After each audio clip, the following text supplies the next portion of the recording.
ग्रीवन्योली नाद सुभान गति, लड़े भुजंग हमेश, जड़ी जानो नाम जगदीश है, विष नहीं व्यापै शेष। संत गरीबदास जी महाराज परमात्मा से प्राप्त अध्यात्म ज्ञान को कितने सुंदर तरीके से प्रमाण के साथ पेश करते हैं कि परमेश्वर कबीर जी का जो नाम है ये ऐसा जबरदस्त है। कबीर साहब ने बताया कि कबीर जैसे पनपति मंत्र सुन, रख पुन सुकोड़े, ऐसे बीरा मेरे नाम से, गाल चले मुंह मोड़े। ये तो कबीर साहब ने स्वयं बताया। जैसे फनपति सर्प और गारुड़ के मंत्र को सुनकर उससे इतना डर जाता है कि अपने फन को इकट्ठा करके भागने की चेष्टा करता है, ऐसे मेरे नाम से, कबीर नाम से, उस सच्चे मंत्र से यू काल चले मुंह मोड़, ऐसे काल दूर भाग जाता है। गरीबदास जी कहते हैं, यम किंकर कर जोड़ चले तिस देख रे, धर्मराय के अंक मिटावे लेख रे, जीव जुनी नहीं जा बाठा डे गही, दर्ग मंज हजूर पकड़ छे की बही। गरीबदास जी आंखों देखा परमात्मा की शक्ति का वर्णन करते हैं कबीर जी का, कि उनको देख कर यम के दूत हाथ जोड़ के और दूर चले जाते हैं।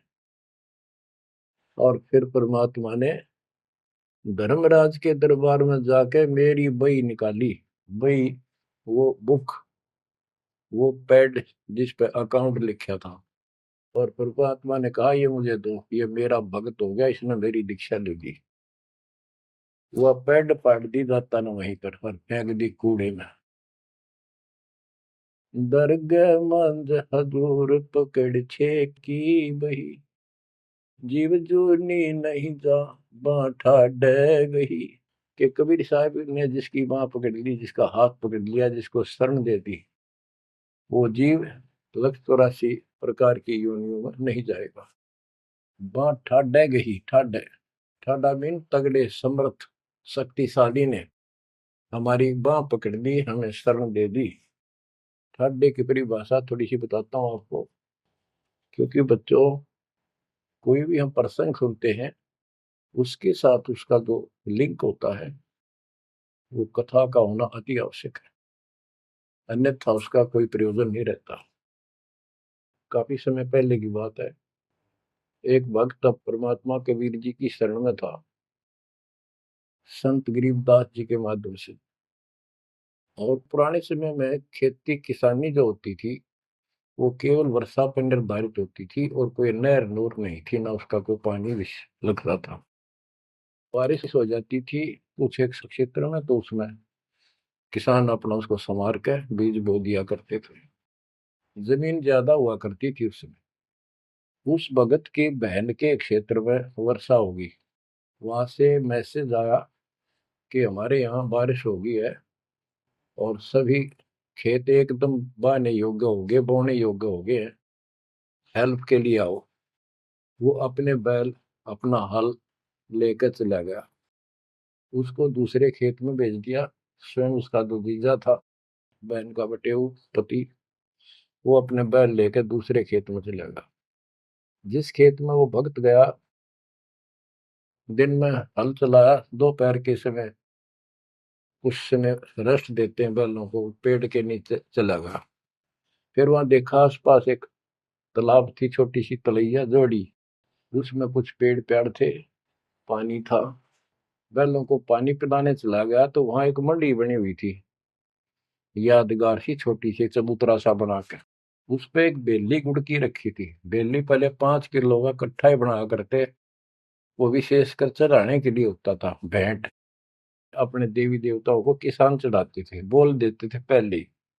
फसल का पहला वो 5 किलो ऐसे पीर का चढ़ाऊं। वो पीर की मंडी थी। तो वो जो एक का डला सा था मोटा 5 किलो का, 5 शेर का, उसको उठा लाया वो वक्त। कुछ आप खाया, कुछ बैलों को खिला दिया। अपना काम करके शाम में घर पे आ गया, सो गया। रात्रि के 12 बजे के आसपास एक 4.5 फुट का, टोपी सिर पे, सफेद कपड़े, दाढ़ी, जैसे मुसलमान वेशभूषा हो, आके उससे 10 फुट दूर खड़ा होके और कहने लगा, तेने मेरा गुड़ कैसे खा लिया, तेरी हिम्मत कैसे पड़ गई, तो ठड्डे की शरण में है इसलिए बच गया, न तुझे मारता और तेरे दोनों बैलों को मारूंगा। मेरी पार नहीं बसाई और कति लाल आंख कर रखी और बहुत गुस्से में था। यूं कह के वो चला गया। भगत को भी फिर थोड़ा सा एहसास हुआ यूं के भला थी। बाकी इतना तो विश्वास था कि समर्थ की शरण में हो, इस तरह के कुतरुओं का कोई बहुत नहीं। फिर भी मन में था वही कहते, ये बात हुई तो हुई क्यों, ऐसा के कारण हो गया। उसने अपनी बहन से पूछा कि बहन, ऐसे ऐसे उस मंडी पे गुड़ चढ़ा रखा था आपके खेत में, किसकी वहाँ रखी है वो आपके खेत के बराबर में, जोड़ी पे, तालाब पे। तो उसकी बहन बोली, के बात हुई भाई, क्योंकि एक बेली चढ़ा रखी थी, किसी ने गुड़ की ऊपर रखी थी, मैं उठा लिया। गुड़ कुत्ते खाओ उसने, मन बहला थी, खिला दी, कुछ आप खा ली। उसकी बहन बोली, रे के क्यों जुल्म कर दिया तेने, वो क्यों उठा लिया तू वहां से। रोड लागी नो सुनते ही। भाई बोला, मेरी तो सुन ले सारी। वो एक इतने 4.5 फुट का, 4 फुट का आदमी होगा, और सफेद कपड़े पहन रखे, ऊपर टोपी, मुसलमान टाइप सा था, और मेरे से 10 फुट दूर खड़ा होगा, रात को आया। और इन्होंने बोला, तेरी हिम्मत कैसे पट गई, मेरा गुड़ उठा लिया, तने खा कैसे लिया। मैं बोला, नहीं वो आप पे बोलेगा। ने बोला, तू ठाडे की शरण में है, न तुझे मारू और तेरे दोनों गल मारू। ला ला के रखी थी, और नो कहकर चला गया वापस।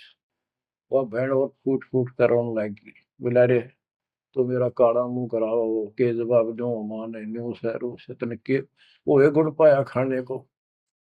हमारे आप सारे गुड़ की कमी है यहाँ पर। बहुत बुरी तरह लगी रो भाई, बचा कुकर मेरा भाई। अपने पति ने भी लड़न लगी, तने क्यों भेजा ही उस साइड में, तो इन्होंने क्यों ना भेजा, तने बताना चाहिए था इसको पहले। वो भाई बोला, है तेरी अब भी अकल पर पर्दा पड़ रहा, उतरा शेर हाथ जोड़ के गया। अरे नो क्या तू ठाडेगी शरण में, जा तो बच गया, न मारी न दो मैंने तो रोए जाओ पाछे थे। अरे मैं जिंदा जी रोने लग रही तो पागल कहेंगी, इतनी भी अकल पे पर्दा पड़ गया तुम्हारे। मैं किसकी सुनूं पता है। मैं ये रिक्वेस्ट करूं थारे ते, तुम भी आ जाओ, ना इन भूतड़िया दिन डर डर मर जाओगे।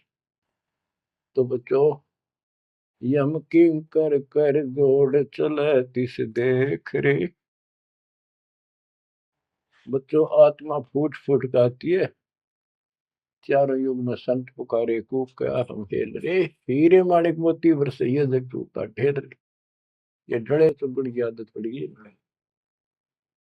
यम किंकर कर जोड़ चले तिस देख रे, धर्म राय की बंद मिटावे लेख रे।